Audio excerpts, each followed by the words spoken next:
You're watching Leafs Morning Take with host Nick Alberga and former NHLer Jay Rosehill. The show starts now.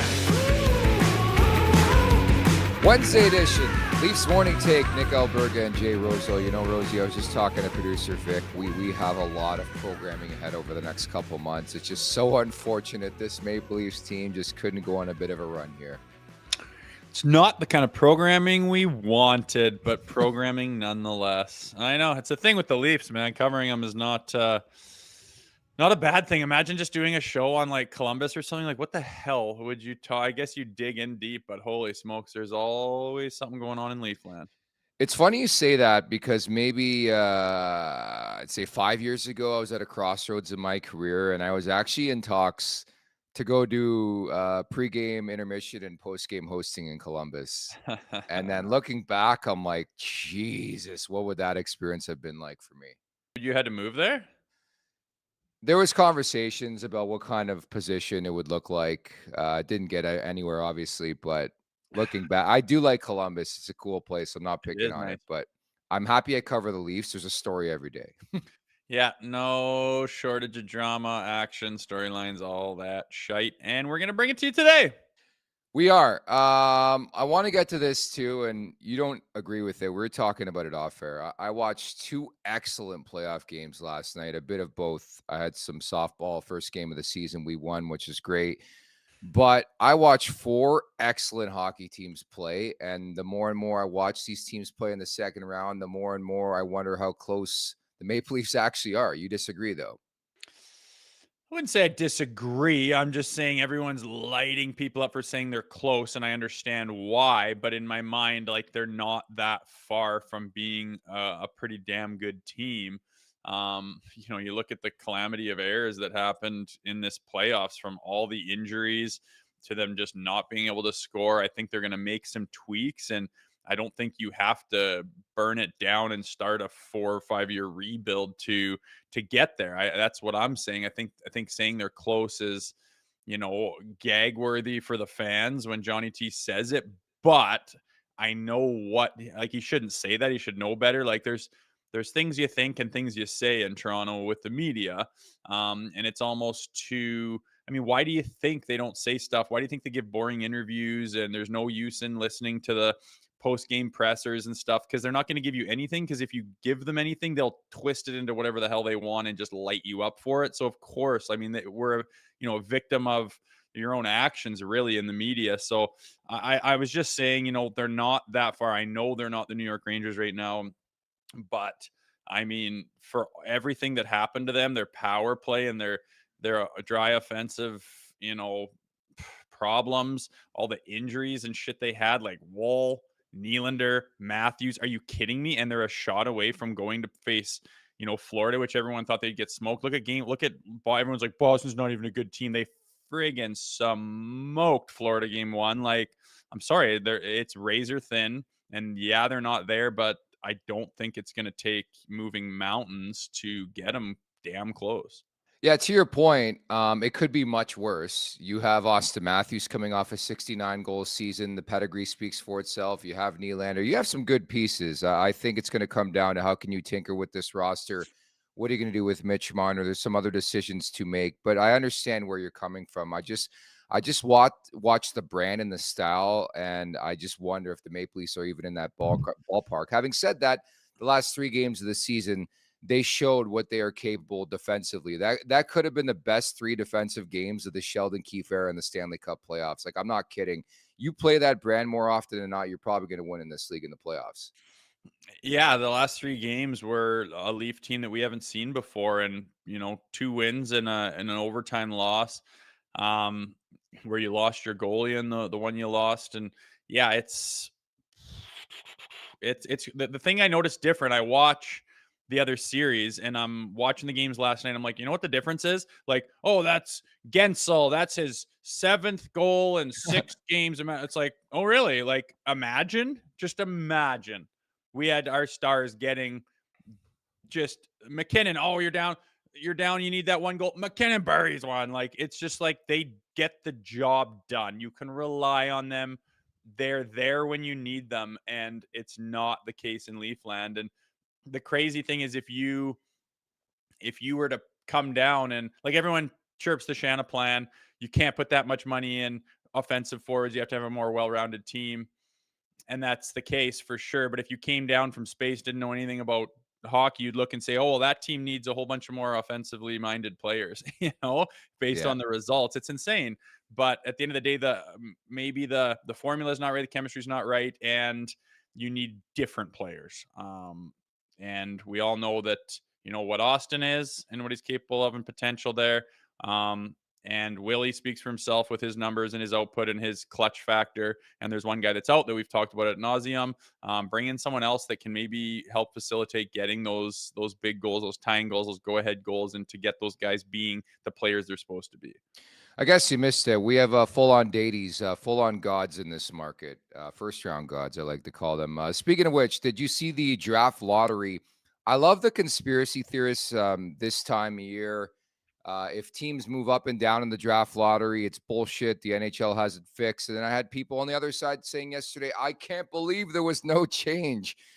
First time ever, the draft lottery produced the same results as the draft order going into it. So that means Macklin Celebrini, the Hobie Baker Award winner from this season, will be going to the San Jose Sharks this season.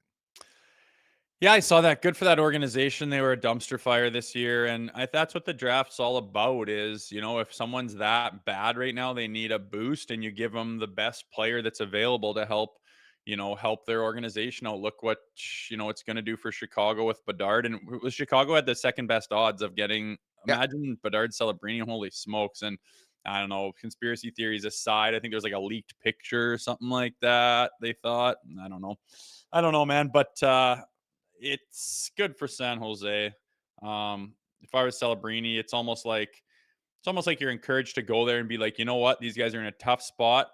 The pressure is going to be on me, but this team's also brutal. So you can take the helm and say, all right, I'm here. What do we got? What are we surrounded with? And let's put the hammer down and see if we can turn this thing around. It'd be kind of a fun venture for a kid like that to come into the NHL and, be able to say, let's try to turn this thing around. It's pretty neat. So I don't know, the conspiracy things and stuff, they fly around. Yeah, it's funny. It's funny how quickly perception changes too, where for like the better part of 20 years, San Jose was a staple in the Stanley Cup playoffs. And now a couple of years of losing, they can't do anything right. I haven't been crazy about the job Mike Greer has done. I'll be blunt about it. Some of the trades, the Hurdle trade, I just think it's going to be a long rebuild.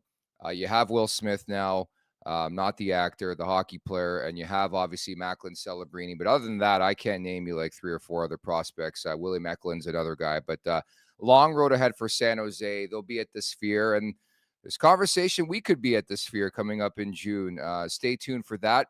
Hart Trophy finalists. The awards going down in Vegas that week as well. Kucherov, McKinnon, and McDavid, which means no Austin Matthews, 69 goals. No Austin Matthews. Somebody had to miss out. I just wonder if he gets to 70 goals, is he top 3 finalists? Why? Because it's a round number? I guess.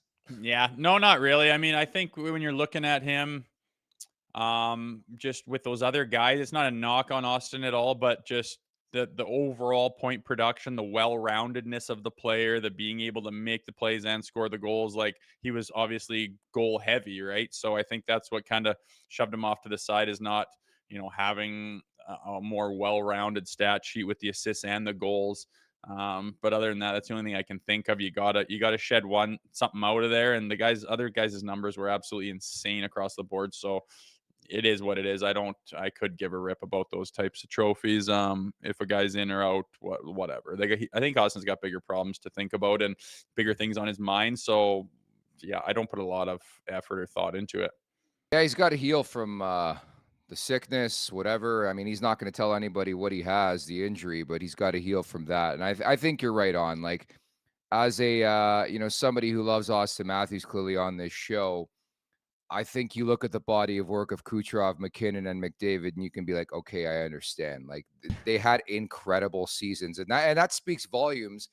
Again, considering we're debating a player who scored 69 goals the first time in 26, 28 years that somebody got remotely close to 70, and he's not on that ballot. I get it. Having said, he was nominated for the Lindsay this morning, so that's a player award, right? Player voted award. Yeah, that's cool, and obviously got his the respect of his peers and everything like that. But yeah, like you said, you look at the 3 other seasons. It's like, well, how do you pull one of them off? I mean, McDavid's not coming off. McKinnon's, I think he's one of the best players in the league. Kucherov was just disgusting, and as good as Matthews was at scoring goals, you could argue what's one knock on those 4 players. You could say, well, Austin's kind of one dimensional, just like pure goal scorer. So you punt him off in this particular year. Does that again next year? Very well could just be a tap in for him. Who knows? But yeah, I don't get too excited about the awards at the end of the year. Man, curious to get your opinion since you're a former player. And I know the prestige is there with the Hart Trophy, but is it almost even better for a player to get acknowledged by your fellow peers? The fact that it's Kucherov, McKinnon, and Austin Matthews, not Connor McDavid, in terms of the NHLPA's Most Outstanding Player Award, the Lindsay Award. Do you think you take bigger stake and honor in that if you're a player? Yeah, you could. Like, who votes on the Hart? Like the Writers Association or some bullshit? Yeah, like Correct. what would you rather have, the respect of a bunch of typewriter guys that cover hockey, or would you rather have the respect of the guys in the NHL facing you every single night? Who don't have to vote for you, don't have to anything to you, but they're like, what comes to mind when I think of a guy that's hard to play against, that I'm just in shock at how good he is? You. That's a pretty big accolade, and if you're doing those type of victories in your mind, that's something to hang your hat on for sure. It's everyone in the league thinks highly of you. That's about as good of a report as you could get. Like, who else could tell you that means more? Nobody. Yeah, I couldn't agree more. And again, it's always going to be the Hart Trophy because of everything and the glitz and glamour around the award. But I like the Lindsay Award because it's your peers. It's the guys who play against you on a daily basis. So kudos to Austin Matthews. Jay writes in, sends us $6.99 here in a super chat. Priority number 1 has to be for this organization to get Brucey a job to break this goddamn curse. Should mention as well, Bruce Boudreau is coming up in about 20 minutes from now, Rosie. I know it'll be good. I want to pick his brain a little bit on a multitude of things and see what kind of mood he's in. Maybe poke and prod him about what's on the horizon. Speaking of Horizon, a lot of people have been requesting your socials, so we're going to do a better basis of tracking those down and giving our socials here on this podcast. So for social media, at the Golden Muzzy for me, Jay's got 2 different ones on Twitter at J_D_Rosehill, and then on Instagram, J_Rosehill, and don't forget to follow TLNDC. You've been on fire on social media, my man. Yeah, I've been getting into the Twitsy world a little bit. What a bad name, X. Like, no one calls it Terrible. X. It's a 1-syllable X. Like, come on, Elon, you're so goddamn smart. You got to think that's a bad name. But everyone just still calls it Twitter. But yeah, I don't know. It's sometimes I got to get the hell off of it, and other times I just love it. But during those playoffs, man, you got a thought that comes to your mind, and you want to talk to someone about it, and you're whatever, and you throw it out there, and you get all this different interaction with things, and especially Leafs Nation is just wild on that thing. And then you get to know the opinions and personalities of different people you're following who are always engaging. It's pretty wild. And there's a couple girls on there that are super smart and good takes and like follow the hell out of it and are really well thought out. And you're like, looks like a young 20-something-year-old girl. You're like, wow, good for her, and interact, and lots of different people. And man, I'm sure I'm just scratching the surface of it all because it's such a massive world, Leafs Nation. My algorithm loves you, by the way. I always laugh. It'll be like 2 a.m. I'll pop on Twitter and I'll see you interacting in a chain and bitching about Mitch Marner or bitching about something, and somebody else is coming back at you. I think that forum was made for a Jay Rosehill, so make sure you go check him out. At the Leafs Nation 401 here on YouTube. Hit that subscribe button. Hit that like button. Leafs Morning Take wherever you find your podcast. Make sure to leave us a 5-star review. And don't forget to visit theleafsnation.com. As I showed you and producer Vic before the show, I put out a scathing opinion piece on why I think it's time for the Leafs to move on from Brendan Shanahan. We'll find out more coming out on Friday. We talked about that on yesterday's show. The opening segment brought to you by Greta Bar YYZ. For a good time, find Greta, 590 King Street West. Weekly specials, live sports, over 60-plus arcade games. Let the games begin. Go big. Go to Greta Bar YYZ. From all accounts, Rosie, It sounds like today could be a big decision day for the Maple Leafs. We'll see what transpires, but undoubtedly it is the calm before the storm right now. Yeah, you hear rumblings on why it's been a little slow, and I think Sheldon Keefe was getting honored and being put in a Hall of Fame for Mississauga or Scarborough or Brampton, something like that. Brampton. Brampton Hall of Yeah. Fame. They were aware of that. The draft lotteries going on. The NHL kind of wants some focus on that, so you could see maybe why behind the scenes they're like, hey, don't make a huge splash for a couple of days. And now with everything coming together today, I think it's a chance that the hammer gets dropped and info gets released and people talk. I think it's a lot could happen. And then you got a couple days here. You got the big presser with upper management ownership as well. So yeah, I think I don't want to say heads are going to roll, but I think some info is going to come at us hot here in the next, 48 to, 72 hours. We'll see. The hot takes, man, have been wild. And honestly, the longer the Leafs make this play out with Sheldon Keefe, I think it's so ruthless. Like the way he was marched out on Monday, spoke to the media, obviously following the Game 7 disappointment. You just do it, man. Put him to pasture. Like we all know it's coming. I think it would be out of this world if the Maple Leafs don't make a coaching change. Like if you're polling me right now, 99.9%, like it's happening. It has to happen. Dude, this should have happened 2 years ago. I just think like the longer this goes, the crazier the story's gonna get. And that's why the speculation is out there right now. Yeah, and I don't think they care about that right now. And I think they probably are on the schedule, like I mentioned, that coincides with the NHL's news and stuff. Those guys are all in talks and whatnot. But yeah, like imagine Keefe comes, like it's a foregone conclusion in everyone's mind, is it not? Like I can't think of one person who's like, no, he's gonna stay. He's got this group. He's got them figured out. Like they're gonna. I can't imagine. It would be absolutely unbelievable. But I think that's the biggest thing. It's a foregone conclusion that because it's easy to do, right? It's easy to do. There's no contract. There's no salary cap. There's no trade clause. There's nothing. Yeah, he's got a contract that's still running for years on end. But when you're worth $2 billion, you could give two rips about that. I think he is obviously going to go, and we talk about it all the time. A coaching change makes the biggest effect in the locker room, right? Every practice is run differently. Every meeting is run differently.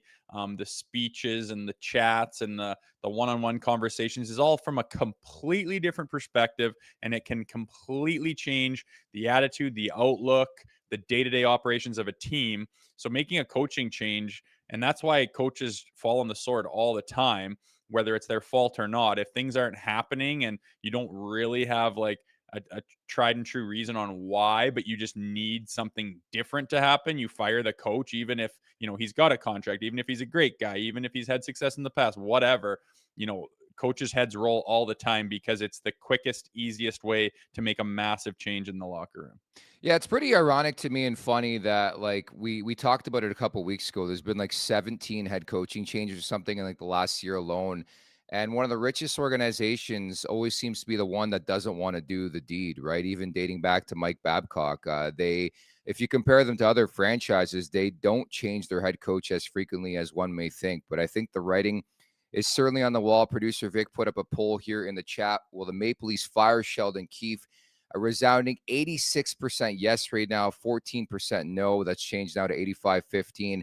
But I was curious to get your thoughts behind the scenes as a player. Like what's happening like the last couple days? Obviously you have your exit interviews and your conversations and then probably some golf too, right? I heard they snuck out onto the links, did they? No confirmation one way or another. I'm not starting anything on this podcast, but there could have been some golf played the last couple days.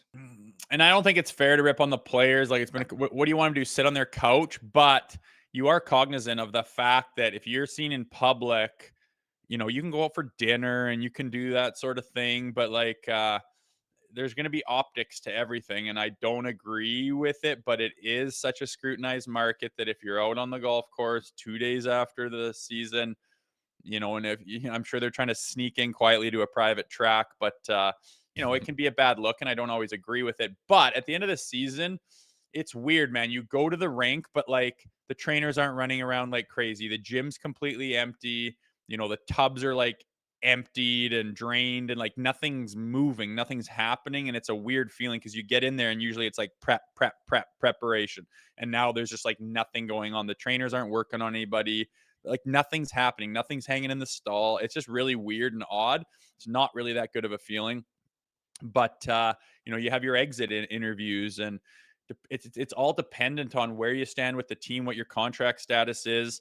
Say your year went fine and you got another year or two on your contract, you'll go up and you'll talk to the coach, and he'll say, yeah, this is what I liked about you, and this is what I want to see more of. I think you can take a step next year with some of your leadership stuff, and the way when you do make a stand and speak, I think the guys listen to you. So try to blah blah blah. If I could, if you want to elevate your game, here's something that I think you should work on and really focus on. Watch some clips. Here's a guy you should watch that I think does it really well. But yeah, where are you at for the summer, Rosie? What are you doing? What's your training plan? Okay, well, you make sure you touch base with the strength coach and like see how everything's going. If you need anything, what are your injuries? Like just bullshit like that. And then you talk to the GM, and if something's gonna happen, he'll say, yeah, so I got your agent. We're gonna be reaching out, see if we can get something done, or else it's like, we're in a holding pattern. We'll let you know, see what the summer brings. It's not a lot. And I mean, I was the kind of player where it's not like you're a franchise player that they're, having these intimate talks about the direction of the team or anything like that. But it's just kind of a touch base. How'd things go? What do you expect in the future? What are you doing for the next couple months in the summertime? Let's check in throughout the summer. Just bullshit like that. It's nothing crazy. Unless you have like a beef or a problem. I've heard screaming matches. Like sometimes you're waiting to go follow into the coach, and this guy's been in there for 20 minutes, 25 minutes, and you're like, what the hell? But there's like a history, and you're like, what's going on back there? And the guy comes out like red faced, and shit can hit the fan. It's a time to say, I don't have to run, get my gear on. There's not a practice right now. We're not prepping for a game in an hour. It's like there's nothing left. You want to hash it out right now. I've seen guys go at it with coaches and air their grievances and differences, and shit happens, man, just like any other business. Would Sheldon Keefe be conducting those exit interviews, even though like we all know what's going to happen here?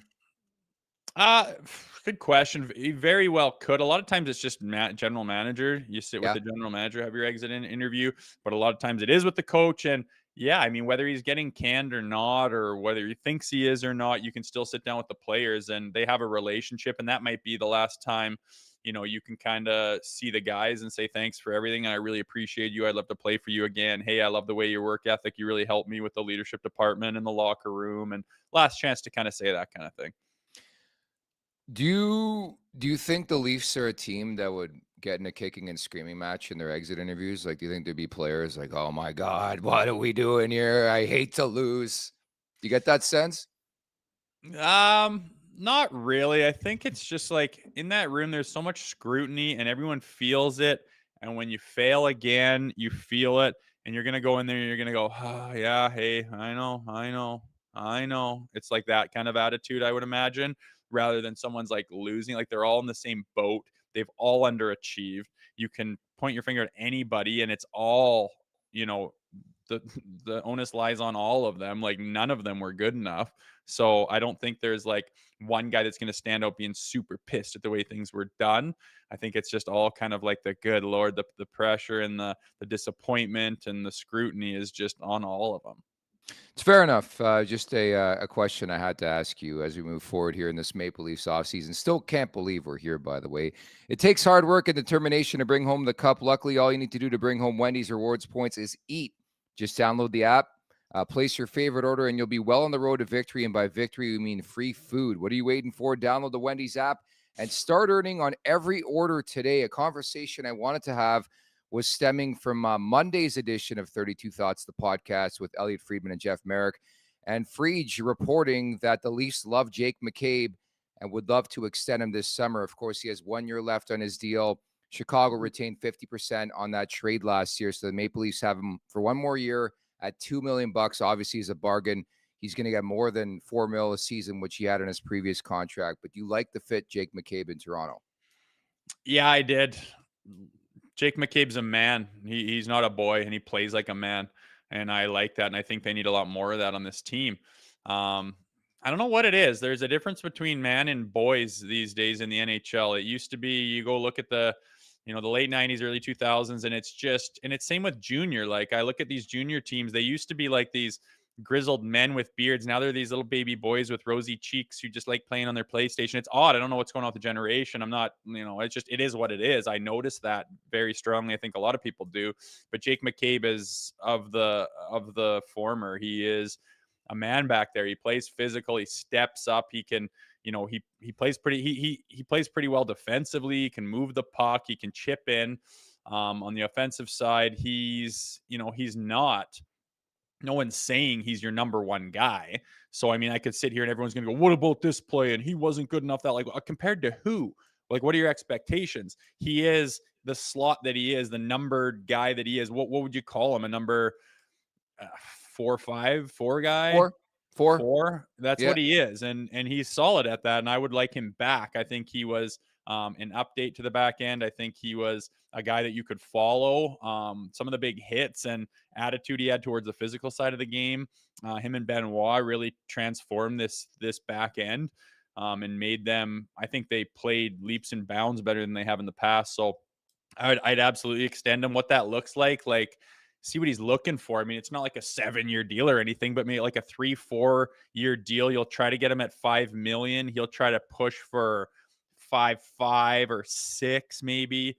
See what you can get done. But in this day and age with the salary cap and whatnot, that's where you want to be. So, like, give me a reason why you would move on from him, and who are you going to get to replace him for the same, like, why? Like, at some point in time, you got to be like, yeah, this is what we're looking for this slot.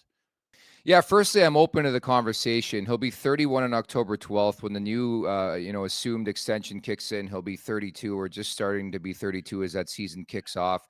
I think ultimately it's going to come down first and foremost to what they do here in the offseason. It's no secret they're going to go defenseman hunting, whether it's a Montour, whether it's free agency, trade. So I think before you talk extension with McCabe, I think you want to lay out what you have first. I think Morgan Riley obviously is there, for 4 more years. I wouldn't do anything with him. Hell, I don't think you can do anything with him right now. I think he's a good defenseman. I think he needs support. I think they need a right-handed shooting defenseman. We've been talking about that for 10 years. But I think in a perfect world, you have Riley and somebody, you have McCabe and somebody. I don't know if it's going to be McCabe and Benoit. I don't know if you would agree, but I like Benoit more in the 5-6 pairing, at least for next season. We'll see if he matures into a guy who can be a mainstay in the top 4 there. But that's the way I'd probably play it, and that's slow playing it. Wait to see what you do in free agency, what you do in the summer. And if McCabe makes sense long-term, then you do the extension. But yeah, I think he's a good fit. I think he was really, really good in that series against Boston. You just need more of those types of players to be successful in the playoffs, especially on the blue line. Yeah, you just need more. And I mean, it's just so weird because you always pick apart their D and say they have to get better. And then you go into the playoffs and they only surrendered 1 goal. They only surrendered 2 goals. It's like, whoa, that's like, what else could you ask for? They were the most physical team. They led the league or the playoffs in hits in the first round, I believe. They were running Boston out of their own building. They were putting them on their heels. They had Marchand like completely at a loss for what to do for several games. Like, that formula that we've been asking for, like, can you play with some jam? Do you realize this is the playoffs? Has always been, a problem back there. And like, can you stop getting caught so out of position? Can you just, a lot of those things, they seem to have shored up. I was quite impressed with the defensemen in this series. They, had a lot of question marks and scrutiny, and they just banded together and stepped up. And like I said before, what didn't even matter who it was. I mean, you could say, oh, Liljegren didn't do this, or like, it's still hockey, but it was just kind of a blur of blue back there, just doing their job, clearing things out, being in position, being poised. Like, there didn't seem to be a lot of panic and desperation, trying to get back to position, and oh god, I'm flat-footed, and oh, I'm chasing, and oh, I'm out of position, and oh, I lost my guy. Wasn't a whole lot of that. They were quite solid, which is quite impressive. Yeah, and that's a thing that we always lose sight of. We talked about this a lot through this season and last season, Rosie, where every year there's this conception or misconception out there that it's the goaltending and defense that ruin the Leafs' chances of doing anything substantial, but it's actually the goal scoring, the offense, the power play. It's kind of ironic, isn't it? It's insane. It's absolutely insane to build a team that everyone's like, this is too high octane offense. You can't try to win every game, 6-5. And it turns out they're losing games 2-1. It's bloody crazy. But yeah, what that means, What that means, I don't know. You still want to shore up your D. You still want to give Morgan Riley some help. I think he's really been let off the hook by the Mitch Marner saga. I don't think he's good enough.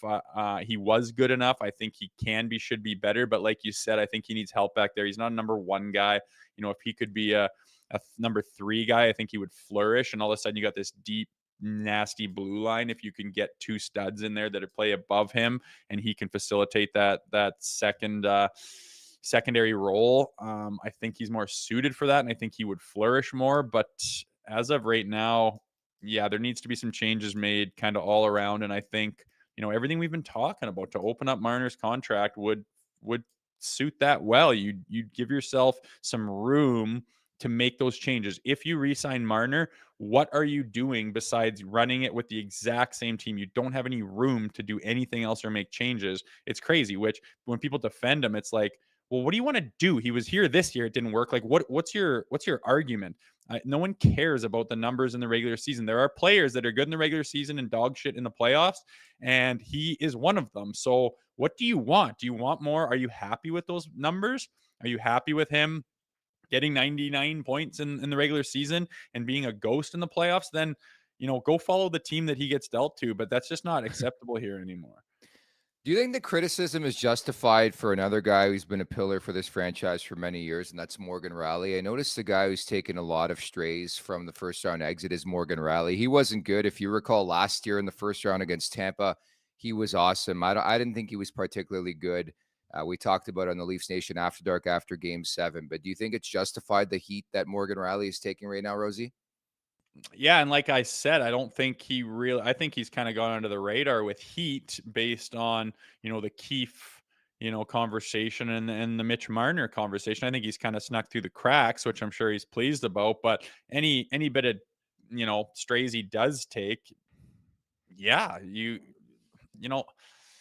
it's like the expectations of really high end stud players, first round guys, blah blah, is to step up in the playoffs. Like, you just look at last night and just look at the guys that stepped up in the playoffs, and he didn't really do that, and he got caught on the D side of things fairly often. He wasn't a factor on the O side, so he was just kind of there.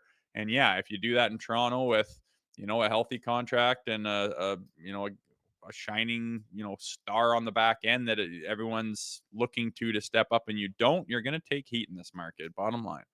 Definitely are. We're trying to connect here with Bruce Boudreau to get his thoughts on everything transpiring with this organization. Obviously, moving forward, a lot of moving pieces, a lot of moving parts. But Morgan Riley's a guy who's been taking a lot of heat, and I think rightfully so. It's so easy to blame the core four, but there are other pieces to this puzzle, and certainly I think that's the biggest perspective you can gain right now is that this team just needs more in terms of depth and more from everybody up and down that roster. But I think it's understandable why the finger is being pointed at the big boys yet again, and more specifically, number 16. I think you look at what Nylander did in that series. You look at Matthews.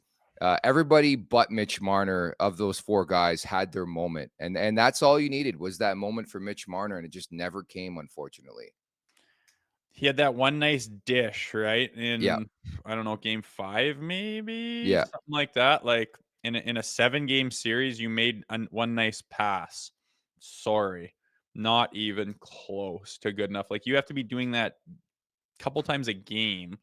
Look at it. Like, just look at all the other stars. They are producing game after game, and they're in the fight constantly, and they're just like willing the puck in the net. Like, they're willing the plays to happen. They're just these guys that it's like, how are your numbers better in the playoffs than they are in the regular season?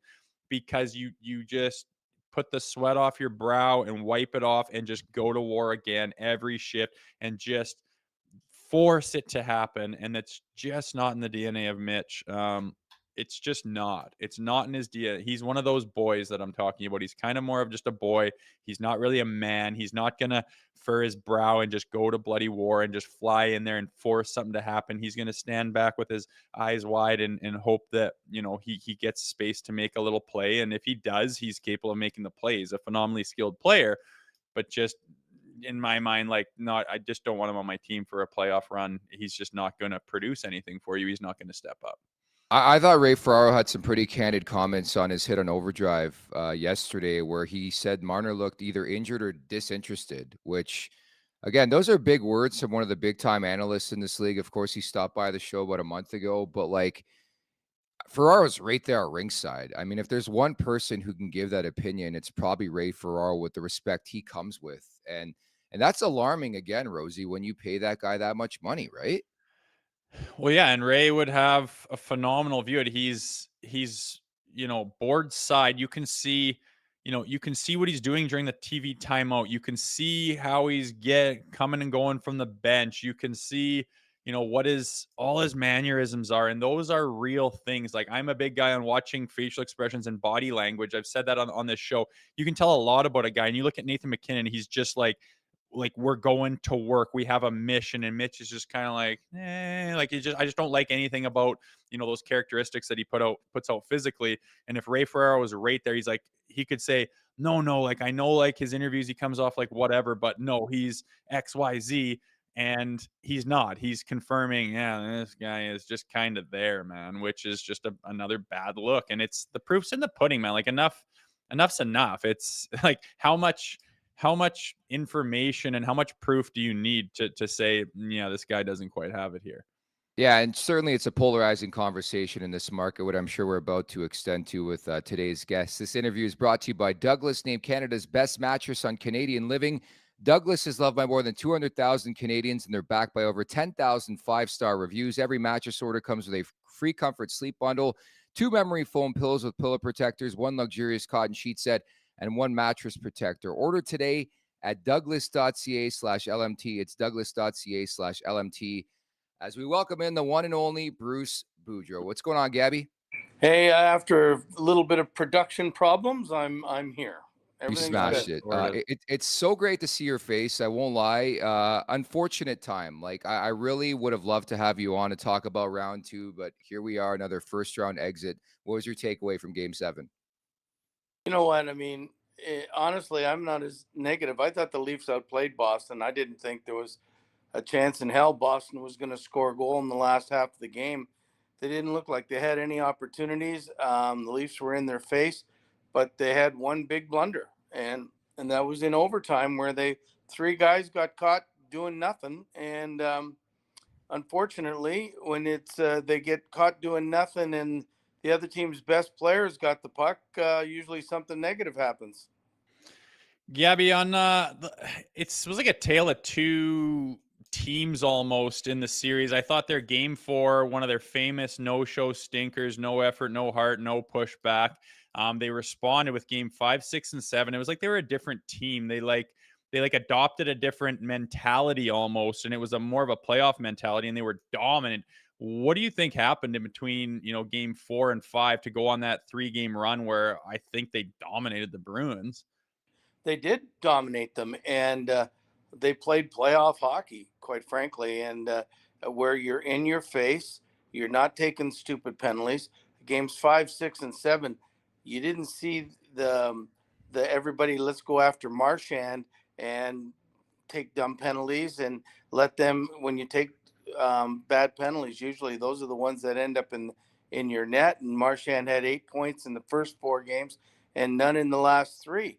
They played him as a regular player. He's a good player, but I mean, but they didn't get him so wound up that he was over playing better than maybe what he's capable of. I mean, he didn't score a power play goal in the last 41 games of the regular season until Toronto started taking penalties against him, and then he did it. But you know what?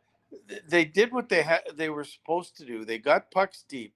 They didn't allow them over the blue line. And the most important, or the thing that I was the most impressed with, was the Leafs clogging up the middle in their own zone and not letting any shots through. I mean, they blocked everything. I mean, you could tell that the players were committed in wanting to win. And that just goes by how much courage you have in blocking shots. And everybody was blocking shots. Like, I was texting during the game, and I probably put the stupid jinx on them, saying that, Boston's not getting any chances. They were reminding me of Nashville playing Vancouver in the game 6.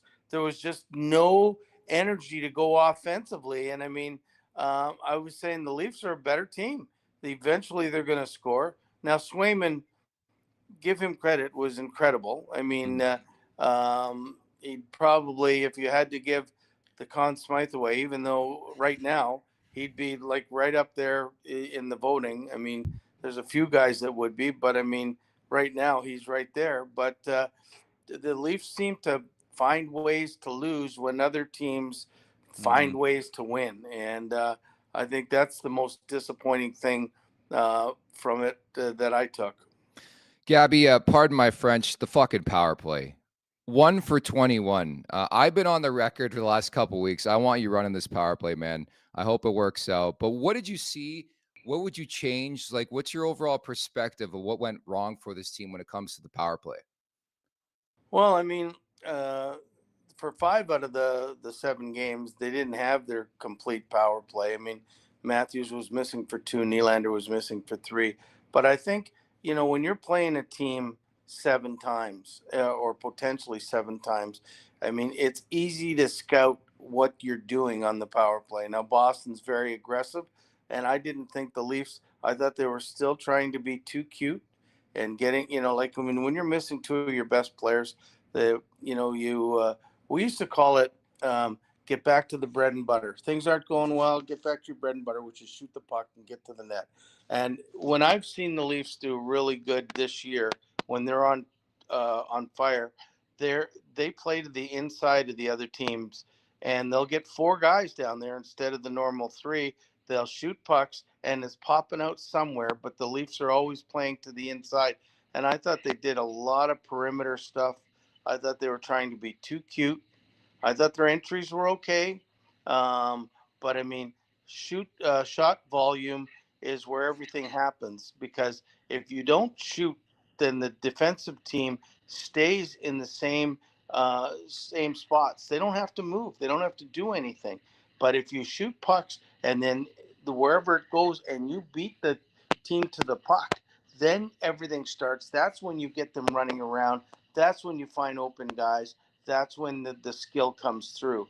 And I didn't think the Leafs were doing enough of that.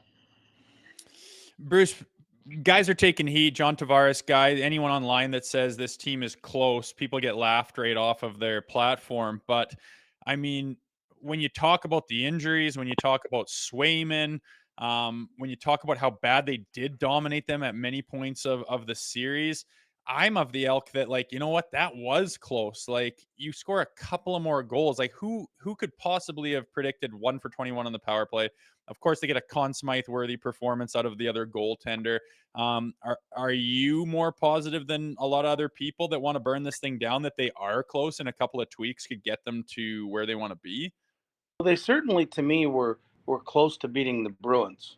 I mean, if you're talking about close to winning the Stanley Cup, I think they had a little ways to go yet. I mean, even though Boston came out and they won, 5-1 or in Florida, which I won't be able to really be able to evaluate in my mind until I see how Florida plays in Game 2. But let's face it, the bad luck that occurred against them. I mean, Nylander plays 82 games, then gets migraines, so he misses the first 3. I still don't know what Austin's injury was. I mean, they said he was sick, but then he tweaked something, and I don't know what it was. But Joseph Woll, who looked like he was going to be unbeatable, not saying Samsonov did anything wrong until the last goal, but I mean, he comes down with an injury on what they say was the last play of the game with 0.1 second in a meaningless goal that Boston scored because the game was over. That's a lot of bad luck. That's almost like there is a curse. Like when I was growing up, they would Chum AM used to do a lot, and they'd make up songs, and there was the Leaf Witch that would be putting curses on them or trying to put curses on other teams. And I just think it's almost the curse of the Leafs. But the thing I don't like is we think that the goal is to win a round. The goal is to win 4 rounds. And I mean, everybody, like in the previous year when they won the first round, everybody's going nuts. To me, that's 1 out of 4. I mean, yeah, I'm happy we won. Let's move on. Let's make this understand that this is not our goal. Our goal is to win the cup. And I mean, players are getting older. People are running into the last years of their contract. It's going to be a new look team, I think, a little bit next year. Brad will, after he's seen the team for a year, will get finally know where he thinks that what changes need to be made, what direction they want to go as part of a team, and we'll see a little bit of a different team, I think. For the record, you've been a massive backer of Mitch Marner, but I think we can all agree here in this conversation, it wasn't his best series. He had 3 points in 7 games, 12 shots on goal. Where are you at in the Mitch Marner conversation? Obviously, he's a year away from UFA, and there's a lot of rumblings already that it could be the best for both sides to move on from each other. I have no idea, quite frankly, but let's face it. I mean, come July 1, they're going to have to sign him before then if they want to keep him. And Mitch is probably going to want 8 years, is my guess. And he's going to want north of 10 million. He's going to probably want the 11 million plus. And can the Leafs afford that? I don't know if they can afford it or if they want to go in that same direction. They've got a couple with Ethan Cowan coming up, but he's only 18. He's going to be a couple years yet. Matthew Nyes took great strides, but if they're going to change the makeup of the team, I think somebody has to go. He seems to be the logical guy, what everybody's saying, even though I think he's an unbelievably outstanding player. It's if they're going to make any changes, I mean, it just seems like if they're going to do something that really hits home and change the concept of the team, he would be the guy that would be moved, I would think. Bruce, a saying goes that coaches are hired to be fired. It seems like nobody coaches the same team forever. Eventually everybody gets fired. So if that is the case for Sheldon Keefe, whether it is or not, what's going on at this point in time in the season, behind the scenes? What's a coach doing? Who's he talking to? Waiting for the axe to fall, or what's the whole background like there? Well, it's actually interesting.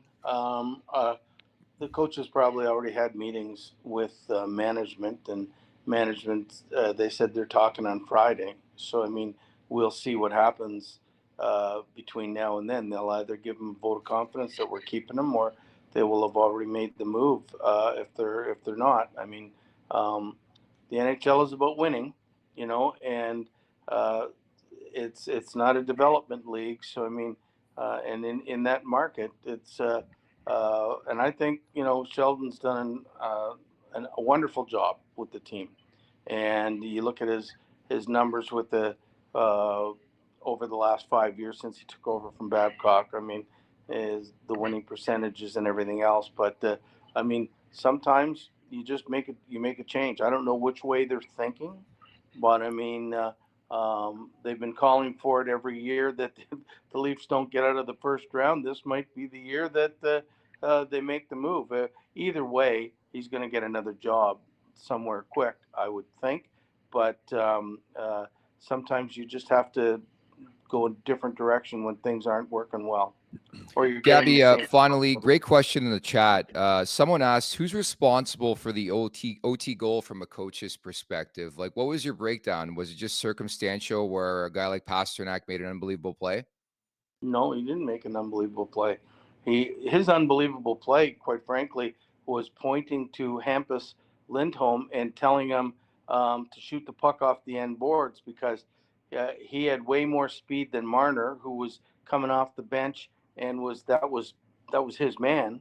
And usually what happens is when he's their man, then the defense can stand up and the forward picks up the puck because he's playing in front of him coming back. But with him being flat-footed, Morgan Rielly was definitely flat-footed. I don't know what he was doing in the middle of the ice. Quite frankly, he was stopped. He was like, Hampus wasn't a threat to come through the middle. He passed that puck from the red line, and then I think it caught Samsonov sleeping because the puck went right through his crease, and he stayed deep in the crease and allowed Pastrnak to get the puck and make the move.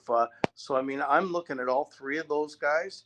I mean, I could take it further. I haven't looked at it whether he was challenged at the red line to dump it in, or he just saw the opening when and went D to D, I think, and then he came up, but nobody challenged him on the dump in at all, which would have made it more difficult to get a clean play like that. And you know, like I always talk about, cross corner dumps are only good if it's a play, and because if it's not a play and you just do cross corner dumps, the opposing team or the defensive team is going to pick the puck up all the time because they're going to be in front of the forward coming back. But everybody was sort of caught looking and watching, and the only one going was Pastrnak, and he got the puck. And when you give a guy that talent open opportunities, he's going to put it in the back of the net. It was a very Leafy way to lose. I know you're a big wrestling guy. A lot of people are big Paul Heyman guys. I'm a big Bruce Boudreau guy. I'm running this campaign, buddy. Appreciate your time today. No problem. Thanks for having me, guys. Thanks, Gabby. Take care. Okay. No response from Gabby. I love it. He's like, fuck it, move on. But yeah, we're massive Boudreau fans here, and I think he would just do wonders for that power play. Love that breakdown too, Rosie? Yeah, for sure. It's nice to get a guy that says something that means something, not just some, oh, we'll see. You know what I mean? Like, break it down. What did you see? And for a coach that's coaching the NHL and the experience level that he has, it's awesome that he's able to come on. It's awesome you guys are buddies, because he comes on here all the time, gives us some pretty wicked insight. Lots of good times when I did some stuff with Gord Stellick, who's a mutual friend, and it's always great to catch up with Gabby, and certainly looking forward to what transpires over the next couple days, man. There's just a lot of moving parts. Even the conversation we had with Frank Saravalli yesterday regarding Craig Berube, there's a lot of people after Craig Berube, the New Jersey Devils. Like, I'm still inclined to think Berube would be the guy for the Toronto Maple Leafs. You know? Yeah, he seems to be the front runner, and sometimes I wonder, like, if he didn't win that Stanley Cup, like, it was an absolute fairy tale, right? Binnington gets completely hot. He was dead last. The team was dead last at Christmas. If they didn't win that, would he be in the conversation or not? Is that just the thing that he took this miracle team and everyone's saying that was because of him? I question that, if people are just on that board or not. And I think he's a good coach. He coached me, and I like his demeanor and his attitude. I just want to make sure that they exhaust every avenue and look at everybody. In my mind, the best coach who's available to coach with the most experience, the most knowledge of winning, the most capable of demanding accountability is Joel Quenneville. And I know he's not reinstated right now. And I know, like, woke culture and every cancel, like, he needs to be canceled. He should never work again after 40 years of, I think we talked about this yesterday. It's, to me, that's something I think they really need to explore. And if they get some backlash from, the same people that were mad at the backlash about the Boston and Toronto Bear cartoon, then fine, take your heat for a couple of days online, and then it just goes away, as it always seems to. That's my play, but I'm not at the helm. And I think that big outfit corporation is the leader of woke, bullshit. So I imagine, in my mind, they won't touch him, which I think is a disservice to the whole team and to the whole franchise. Very well said. Again, don't forget, this is a franchise who had Pursuit of Happiness as their goal song for one game, and Mothers Against Drug Driving got pissed off, bitched the Leafs, and that song never returned as a goal song. So, yeah, Nick, I'm right you there. can't say driving drunk, I'm doing my thing when there's a bunch of kids in the crowd, bro. Is that so? You're fine with that? I'm an activist, man. I won't stand for it. I want to cancel it. This is a Jay Rosehill face turn, I guess. You're normally the he. That's fucking good. You got me there. The poll in the chat, we're about to close it. Will the Maple Leafs fire Sheldon Keefe? A resounding 84%, 16% for no, 84% for yes. It's surprising on that front. We'll see over the next couple of days what transpires, but I would be absolutely shocked if there's not a coaching change with this team. It's time for the last call, brought to you by Bet365. Open an account with Bet365 today and bet on a huge range of markets. So whatever the sport, whatever the moment, It's never ordinary at Bet365. Nailed our bets yesterday. We had the Gensel shot prop. We had the over Dallas and Colorado. Tonight, you're looking at Boston and Florida. I like the under in game 2 there. And Edmonton and Vancouver, I'm going to take a stab at plus money on Elias Pettersson, the shot prop. Because you talk about Mitch Marner being a ghost in round 1, so is EP40 for Vancouver against Nashville. If they're beating Edmonton, Elias Pettersson has to play with like the guy who got that massive contract extension 2 months ago. Yeah, good call. You'd think he'd be firing it at the net, trying to get something happening. Who do you think's going to win that Boston Florida game? I'm going with Florida. I'm going with Florida. So. I think they're an exceptional team. I think they had a pretty decent start, but Boston was running on the emotion of Game 7. They got a great effort from Pasternak. Swayman would concern me. Again, it's kind of fascinating because you look at Florida last spring, it was about Bobrovsky, and now Swayman's doing what Bobrovsky did. Interesting. Yeah, 5.5 is the line and minus 180 for the Panthers to win. Sheesh. Minus 1.5, though. The puck line is plus 155 money on my 365 app. So interesting takes. I think Florida will respond, and even the series as well. Yeah, I mean, to be blunt about it, there's no value in betting on the Panthers. I think you have to almost double down on Boston because there's no value. Like that number is so juiced, and to lay the goal in a half. Puck line though, win by 2, empty netter type thing. Yeah, I mean, yeah, for sure. But I still think that's juice because we all expect Florida to bounce back. Like, how are they going to lose 2 in a row on home ice? But there's just something scary, very similar to how I felt last night. I couldn't back Carolina. Just something about the New York Rangers, the way that team is playing right now. And then conversely, you look at Boston. But those are certainly some plays. Looking forward to tomorrow's show. I had mentioned this yesterday. I made the mistake. You're off tomorrow. So you'll be back on Friday. I was going to also tell you behind the scenes, we'll just say it on air. I think we should start the show 15 minutes later so we can break down and decompress the press conference at 10:30 a.m. Eastern. Are you cool with that? On Friday? Yeah, so we'll start at 11:15 a.m. on Friday. Done and done. Hopefully we got a lot of juicy goods to talk about. So that's fine with me. Let the chat know.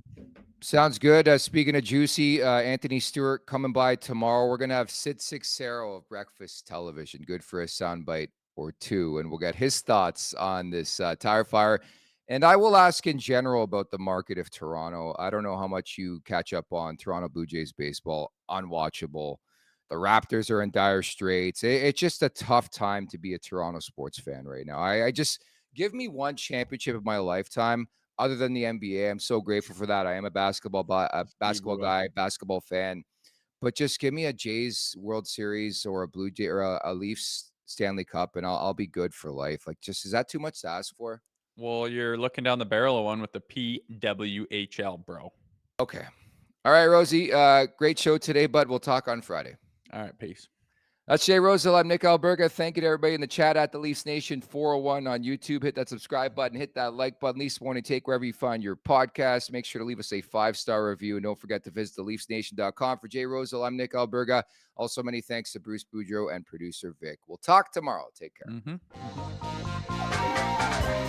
Make sure to check out more of our content right here on the Leafs Nation YouTube page. We got long-form interviews. We got clips. We got epic rants by Jay Rosehill. We simply have it all. And don't forget, you can find out much more at theleafsnation.com. Thanks so much for watching.